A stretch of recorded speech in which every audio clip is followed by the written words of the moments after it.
Iran ಹಾಗೂ Israel ಯುದ್ಧದ ಮೊದಲ ಏಟು ಭಾರತಕ್ಕೆ ಬಿದ್ದಿದೆ. ಮೊನ್ನೆಯಷ್ಟೇ ಇರಾನ್ ಯುದ್ಧ ನೌಕೆಯನ್ನ ಭಾರತದ ಬುಡದಲ್ಲಿ ಅಮೆರಿಕದ ಸಬ್ಮರೀನ್ ಹೊಡೆದು ಹಾಕಿತ್ತು.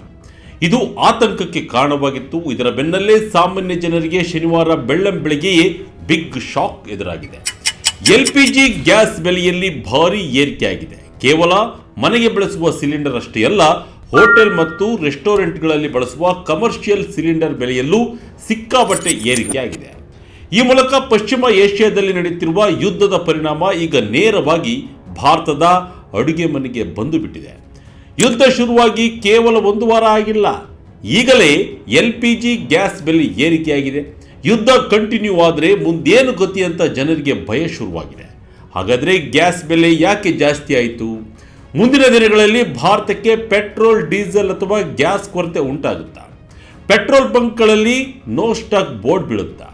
ಈ ಬಗ್ಗೆ ಕೇಂದ್ರ ಸರ್ಕಾರ ಮತ್ತು ತೈಲ ಕಂಪನಿಗಳು ಏನಂತ ಹೇಳಿವೆ? ನಮ್ಮ ಹತ್ತಿರ ಇರುವ ಪ್ಲಾನ್ ಏನು ಎಂಬುದನ್ನು ಈ ವಿಡಿಯೋದಲ್ಲಿ ಡೀಟೇಲ್ ಆಗಿ ನೋಡೋಣ ಬನ್ನಿ.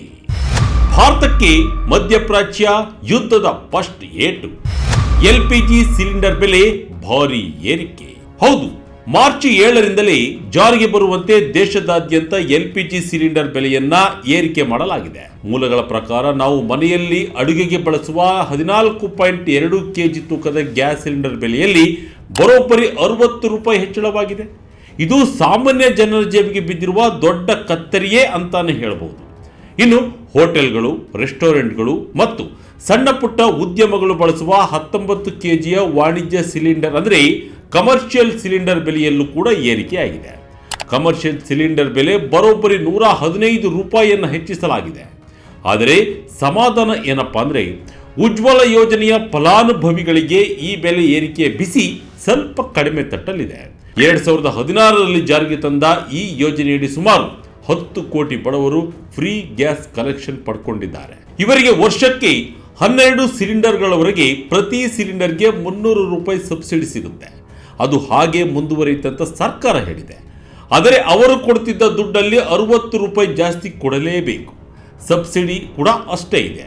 ಅದೇನು ಹೆಚ್ಚಾಗಲ್ಲ ಎಂಬುದು ಕೂಡ ಗಮನದಲ್ಲಿರಲಿ. 900 ರೂಪಾಯಿ ಗಡಿ ದಾಟಿದ ಡೊಮೆಸ್ಟಿಕ್ LPG, 2000 ರೂ ಬಳಿ ಕಮರ್ಷಿಯಲ್ LPG ಬೆಲೆ. ದೇಶದ ರಾಜಧಾನಿ ದಿಲ್ಲಿಯಲ್ಲಿ 14.2 kgಯ ಡೊಮೆಸ್ಟಿಕ್ ಸಿಲಿಂಡರ್ ಬೆಲೆ ಮೊದಲು 853 ರೂಪಾಯಿ ಇತ್ತು. ಈಗ ಅದು 913 ರೂಪಾಯಿಗೆ ಏರಿಕೆಯಾಗಿದೆ. ಇನ್ನು ವಾಣಿಜ್ಯ ನಗರಿ ಮುಂಬೈ ವಿಷಯಕ್ಕೆ ಬರೋದಾದ್ರೆ ಅಲ್ಲಿ ಮೊದಲು 852 ರೂಪಾಯಿ 50 ಪೈಸೆ ಇತ್ತು. ಈಗ ಹೊಸ ದರದ ಪ್ರಕಾರ 912 ರೂಪಾಯಿ 50 ಪೈಸೆಗೆ ಏರಿಕೆಯಾಗಿದೆ. ಬೆಂಗಳೂರಿನಲ್ಲಿ ಇದು 920 ರೂಪಾಯಿ ಆಸುಪಾಸಿಗೆ ಬಂದು ನಿಂತಿದೆ. ಇದು ಕೇವಲ ಡೊಮೆಸ್ಟಿಕ್ ಸಿಲಿಂಡರ್ ಕಥೆ. ಆದರೆ ಕಮರ್ಷಿಯಲ್ ಸಿಲಿಂಡರ್ ರೇಟ್ ಕೇಳಿದರೆ ಹೋಟೆಲ್ ಮಾಲೀಕರು ತಲೆ ಮೇಲೆ ಕೈ ಹೊತ್ತುಕೊಳ್ಳೋದು ಗ್ಯಾರಂಟಿ. ದೆಹಲಿಯಲ್ಲಿ 19 kg ಸಿಲಿಂಡರ್ ಬೆಲೆ 1768 ರೂಪಾಯಿ 50 ಪೈಸೆ ಇತ್ತು. ಅದು ಈಗ 1883 ರೂಪಾಯಿಗೆ ಏರಿಕೆಯಾಗಿದೆ. ಮುಂಬೈನಲ್ಲಿ 1720 ರೂಪಾಯಿ 50 ಪೈಸೆ ಇದ್ದಿದ್ದು ಈಗ 1835 ರೂಪಾಯಿ ಆಗಿದೆ. ಚೆನ್ನೈನಲ್ಲಿ 1929 ರೂಪಾಯಿ ಇದ್ದ ಕಮರ್ಷಿಯಲ್ ಸಿಲಿಂಡರ್ ಬೆಲೆ ಈಗ 2043 ರೂಪಾಯಿ 50 ಪೈಸೆಗೆ ಮುಟ್ಟಿದೆ. ಅಂದರೆ ಚೆನ್ನೈನಲ್ಲಿ 2000 ಗಡಿ ದಾಟಿದೆ. ಬೆಂಗಳೂರಿನಲ್ಲಿ ಕಮರ್ಷಿಯಲ್ LPG ಬೆಲೆ 1930 ರೂಪಾಯಿ ಆಗಿದೆ ಎಂಬ ಮಾಹಿತಿ ಇದೆ. ಕಳೆದ ವರ್ಷ ಏಪ್ರಿಲ್ನಲ್ಲಿ ಕೊನೆಯದಾಗಿ ಡೊಮೆಸ್ಟಿಕ್ ಗ್ಯಾಸ್ ಬೆಲೆ ಏರಿಕೆಯಾಗಿತ್ತು. ಅದಾದ ಬಳಿಕ ಇದೇ ಮೊದಲ ಬಾರಿಗೆ LPG ಅನಿಲ ಬೆಲೆ ಏರಿಕೆಯಾಗಿದೆ. ಇನ್ನು ಕಮರ್ಷಿಯಲ್ LPG ಬೆಲೆ ತಿಂಗಳಿಗೊಮ್ಮೆ ಹೆಚ್ಚು ಕಡಿಮೆ ಆಗುತ್ತಲೇ ಇರುತ್ತದೆ. ಆದರೆ ಈ ಬಾರಿ 115 ರೂಪಾಯಿ ಏರಿಕೆಯಾಗಿರೋದು ಹೊರೆಯಾಗಿದೆ. ಬೆಲೆ ಏರಿಕೆಗೆ ಅಸಲಿ ಕಾರಣವೇನು? ಇರಾನ್ ಯುದ್ಧದಿಂದ ತೈಲ ಸಂಕಷ್ಟ. ಅಷ್ಟಕ್ಕೂ ಏಕಾಏಕಿ ಈ ಬೆಲೆ ಏರಿಕೆ ಆಗೋಕೆ ಕಾರಣ ಏನು ಅಂತ ನೋಡೋದಾದರೆ ಇದಕ್ಕೆ ನೇರ ಕಾರಣ ಪಶ್ಚಿಮ ಏಷ್ಯಾದಲ್ಲಿ ನಡೆಯುತ್ತಿರುವ ಸಂಘರ್ಷ. ಇಸ್ರೇಲ್ ಮತ್ತು ಅಮೆರಿಕ ಸೇರಿಕೊಂಡು ಟೆಹರಾನ್ ಮೇಲೆ ಅಂದರೆ ಇರಾನ್ ಮೇಲೆ ದಾಳಿ ಮಾಡಿದ ನಂತರ ಅಲ್ಲಿ ಯುದ್ಧ ಶುರುವಾಗಿ ಇರಾನ್ನಲ್ಲಿ ಶುರುವಾದ ಈ ಸಂಘರ್ಷ ಈಗ ಅಕ್ಕಪಕ್ಕದ ಪ್ರದೇಶಗಳಿಗೂ ಹಬ್ಬಿದೆ. ಇರಾನ್ ಪ್ರಮುಖ ತೈಲ ರಫ್ತು ಮಾಡುವ ದೇಶ ಅಷ್ಟೇ ಅಲ್ಲ, ಅದು ಸ್ಟ್ರಾಟಜಿಕ್ ಆಗಿ ಬಹಳ ಮುಖ್ಯವಾದ ಹಾರ್ಮುಜ್ ಜಲಸಂಧಿಯ ಪಕ್ಕದಲ್ಲೇ ಇದೆ. ಯುದ್ಧದಿಂದಾಗಿ ಜಾಗತಿಕ ಮಾರುಕಟ್ಟೆಯಲ್ಲಿ ಇಂಧನದ ಬೆಲೆ ಗಗನಕ್ಕೇರಿದೆ. ಕಚ್ಚಾ ತೈಲದ ಸಪ್ಲೈನಲ್ಲಿ ವ್ಯತ್ಯಾಸ ಆಗಬಹುದು ಅನ್ನೋ ಭಯದಿಂದ ರೇಟ್ ಜಾಸ್ತಿ ಆಗ್ತಾ ಇದೆ. ಇಂಡಸ್ಟ್ರಿ ಎಕ್ಸ್ಪರ್ಟ್ಗಳು ಹೇಳೋ ಪ್ರಕಾರ ಈ ಮಿಲಿಟರಿ ಸಂಘರ್ಷದಿಂದಾಗಿಯೇ ಗ್ಯಾಸ್ ಸಿಲಿಂಡರ್ ರೇಟ್ ಜಾಸ್ತಿ ಆಗಿದೆಯಂತೆ. ಇದು ಅನಿವಾರ್ಯವೂ ಕೂಡ ಎನ್ನುತ್ತಿದ್ದಾರೆ. ಭಾರತದಲ್ಲಿ ಪೆಟ್ರೋಲ್ ಡೀಸೆಲ್ ಖಾಲಿಯಾಗುತ್ತಾ? ಸೋಷಿಯಲ್ ಮೀಡಿಯಾ ವದಂತಿಗೆ ಬಿತ್ತು ಬ್ರೇಕ್. ಇನ್ನು LPG ಗ್ಯಾಸ್ ಬೆಲೆ ಏರಿಕೆ ಕಥೆ ಆಯಿತು. ಈಗ ಮತ್ತೊಂದು ಆಯಾಮಕ್ಕೆ ಬರೋಣ. ಯುದ್ಧ ನಡೀತಿರೋದ್ರಿಂದ ಭಾರತಕ್ಕೆ ತೈಲ ಬರೋದು ನಿಂತು ಹೋಗುತ್ತಾ? ಪೆಟ್ರೋಲ್ ಡೀಸೆಲ್ ಸಿಗಲ್ವಾ ಅನ್ನೋ ಆತಂಕ ಜನರಲ್ಲಿ ಶುರುವಾಗಿದೆ. ಸೋಷಿಯಲ್ ಮೀಡಿಯಾದಲ್ಲೂ ಈ ಬಗ್ಗೆ ಸಾಕಷ್ಟು ವದಂತಿಗಳು ಹಬ್ಬಿವೆ. ಆದರೆ ಇದಕ್ಕೆ ಇಂಡಿಯನ್ ಆಯಿಲ್ ಕಾರ್ಪೊರೇಷನ್ ಮತ್ತು ಕೇಂದ್ರ ಸರ್ಕಾರ ಸ್ಪಷ್ಟ ಉತ್ತರ ಕೊಟ್ಟಿದೆ. ಇಂಡಿಯನ್ ಆಯಿಲ್ ಕಾರ್ಪೊರೇಷನ್ ತನ್ನ ಸೋಷಿಯಲ್ ಮೀಡಿಯಾ ಖಾತೆಯಲ್ಲಿ ಸ್ಪಷ್ಟಪಡಿಸಿದ್ದು, ದೇಶದಲ್ಲಿ ಪೆಟ್ರೋಲ್ ಡೀಸೆಲ್ ಕೊರತೆ ಇದೆ ಅನ್ನೋದೆಲ್ಲ ಸುಳ್ಳು ಸುದ್ದಿ. ನಮ್ಮ ಹತ್ತಿರ ಸಾಕಷ್ಟು ಸ್ಟಾಕ್ ಇದೆ. ಸಪ್ಲೈ ಚೈನ್ ನಾರ್ಮಲ್ ಆಗಿ ನಡೀತಾ ಇದೆ. ದಯವಿಟ್ಟು ಯಾರು ಪ್ಯಾನಿಕ್ ಆಗಿ ಬಂಕ್ಗಳಲ್ಲಿ ಕ್ಯೂ ನಿಲ್ಲಬೇಡಿ ಅಂತ ಹೇಳಿದೆ. ಇನ್ನು ಕೇಂದ್ರ ಪೆಟ್ರೋಲಿಯಂ ಸಚಿವ ಹರ್ದೀಪ್ ಸಿಂಗ್ ಪುರಿರವರು ಕೂಡ ಜನರಿಗೆ ಅಭಯ ನೀಡಿದ್ದಾರೆ. ನಮ್ಮ ನಾಗರಿಕರಿಗೆ ಕೈಗೆಟಕುವ ದರದಲ್ಲಿ ಇಂಧನ ಒದಗಿಸೋದೇ ನಮ್ಮ ಮೊದಲ ಆದ್ಯತೆ. ಭಾರತದಲ್ಲಿ ಇಂಧನಕ್ಕೆ ಯಾವುದೇ ಕೊರತೆ ಇಲ್ಲ, ಗ್ರಾಹಕರು ಚಿಂತೆ ಪಡುವ ಅಗತ್ಯವಿಲ್ಲ ಅಂತ ಅವರು ಎಕ್ಸ್ನಲ್ಲಿ ಪೋಸ್ಟ್ ಮಾಡಿದ್ದಾರೆ. ಭಾರತದ ಬಳಿ ಇದೆ ಭರ್ಜರಿ ಸ್ಟಾಕ್. ಯುದ್ಧವಾದರೂ ಭಾರತ ಸೇಫ್ ಹೇಗೆ? ಇರಾನ್ ಯುದ್ಧದಿಂದ ತೈಲ ಸರಬರಾಜಿಗೆ ತೊಂದರೆಯಾದರೂ ಭಾರತ ಅದನ್ನು ಎದುರಿಸೋಕೆ ರೆಡಿ ಇದೆಯಾ ಎಂಬ ಪ್ರಶ್ನೆ ನಿಮಗೆ ಬಂದೇ ಬರುತ್ತೆ. ಈ ಪ್ರಶ್ನೆಗೆ petroleum planning and analysis cell ನೀಡಿರುವ ಡೇಟಾ ನೋಡಿದರೆ ಧೈರ್ಯ ಬರುತ್ತೆ. ಭಾರತದ ಬಳಿ ಈಗ 250 ಮಿಲಿಯನ್ ಬ್ಯಾರೆಲ್ ಅಂದರೆ ಸುಮಾರು 4,000 ಕೋಟಿ ಲೀಟರ್ಗಿಂತ ಹೆಚ್ಚು ಕಚ್ಚಾ ತೈಲ ಮತ್ತು ಪೆಟ್ರೋಲಿಯಂ ಉತ್ಪನ್ನಗಳ ಸಂಗ್ರಹ ಇದೆ. ಅಂದ್ರೆ ಹೊರಗಡೆಯಿಂದ ಒಂದು ಹನಿ ತೈಲ ಬರ್ದೇ ಇದ್ರೂ ಕೂಡ ಇಡೀ ದೇಶಕ್ಕೆ 7 ರಿಂದ 8 ವಾರಗಳ ಕಾಲ ಅಂದ್ರೆ ಸುಮಾರು 2 ತಿಂಗಳು ದೇಶವನ್ನ ರನ್ ಮಾಡಲು ಸಾಕಾಗುವಷ್ಟು ಬಫರ್ ಸ್ಟಾಕ್ ನಮ್ಮ ಹತ್ರ ಇದೆ. ಇದರಲ್ಲಿ ಕಚ್ಚಾ ತೈಲದ ಸ್ಟಾಕ್ 25 ದಿನಗಳಿಗೆ ಸಾಕಾಗುತ್ತೆ. ಇನ್ನು ರಿಫೈನ್ಡ್ ಪ್ರಾಡಕ್ಟ್ ಅಂದ್ರೆ ಪೆಟ್ರೋಲ್ ಡೀಸೆಲ್ ಸ್ಟಾಕ್ ಇನ್ನೊಂದು 25 ದಿನಗಳಿಗೆ ಸಾಕಾಗುತ್ತೆ. ಈ ತೈಲವನ್ನ ಒಂದೇ ಕಡೆ ಇಟ್ಟಿಲ್ಲ.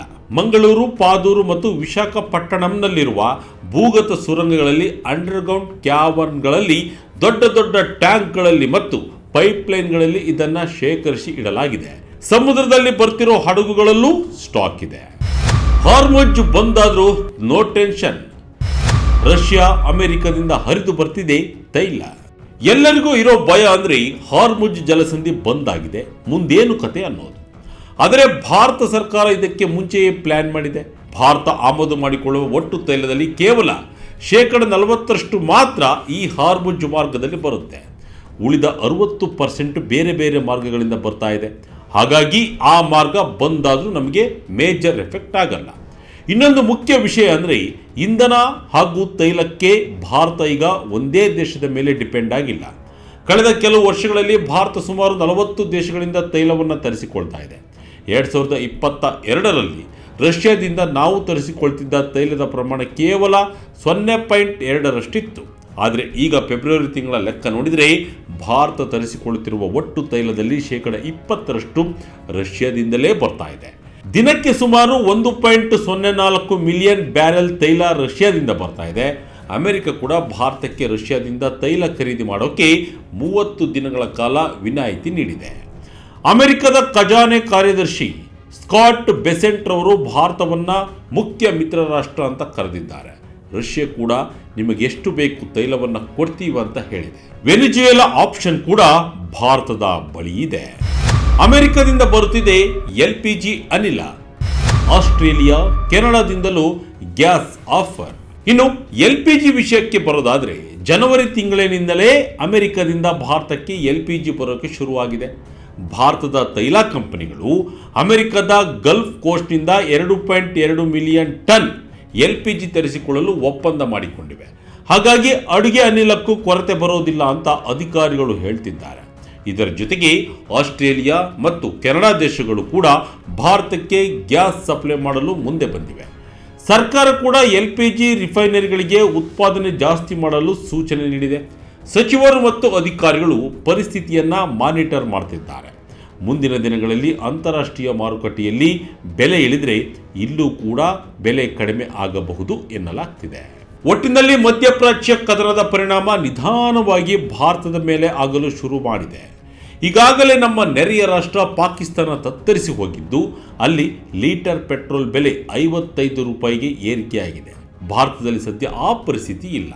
ಯಾಕೆಂದರೆ ಸದ್ಯಕ್ಕೆ ಭಾರತದಲ್ಲಿ ತೈಲ ಅಥವಾ ಗ್ಯಾಸ್ ಕೊರತೆ ಉಂಟಾಗುವ ಯಾವುದೇ ಲಕ್ಷಣ ಇಲ್ಲ. ನಮ್ಮ ಹತ್ತಿರ ಸಾಕಷ್ಟು ಸ್ಟಾಕ್ ಇದೆ ಮತ್ತು ಬೇರೆ ಬೇರೆ ದೇಶಗಳಿಂದ ತೈಲ ಬರ್ತಾನೆ ಇದೆ. ಹಾಗಾಗಿ ಬೆಲೆ ಏರಿಕೆ ಬಿಸಿ ತಟ್ಟಿದ್ರೂ ಸಿಲಿಂಡರ್ ಸಿಗಲ್ವಾ ಅನ್ನೋ ಭಯ ಪಡೋ ಅಗತ್ಯ ಇಲ್ಲ. ಯುದ್ಧ ಕಂಟಿನ್ಯೂ ಆದರೆ ಮುಂದೇನು ಎಂಬುದು ಗೊತ್ತಿಲ್ಲ. ಇದಾಗಿತ್ತು ಈ ಕ್ಷಣದ ಇಂಟ್ರೆಸ್ಟಿಂಗ್ ಸ್ಟೋರಿ. ಇದೇ ರೀತಿಯ ಸ್ಟೋರಿಗಾಗಿ Vijaya Kanaka website, YouTube page, Facebook page follow ಮಾಡ್ತಾ ಇರಿ. ಧನ್ಯವಾದಗಳು.